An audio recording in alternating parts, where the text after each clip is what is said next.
Hey guys, this is Thomas from freewaysocial.com, and in this video I'll show you how to stop Twitter sound effects. Want to stop Twitter sound effects on your Twitter app? You can easily do it. Follow these steps. Open Twitter app on your mobile phone and log into your profile if you haven't already. Click on the three lines icon at the upper left. Select Settings and Privacy from the menu. Proceed to Display and Sound section.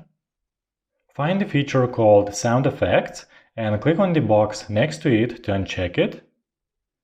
That's how you stop Twitter sound effects. I hope this guide was helpful and you were able to stop Twitter sound effects. Don't forget to like this video and visit us at freewaysocial.com.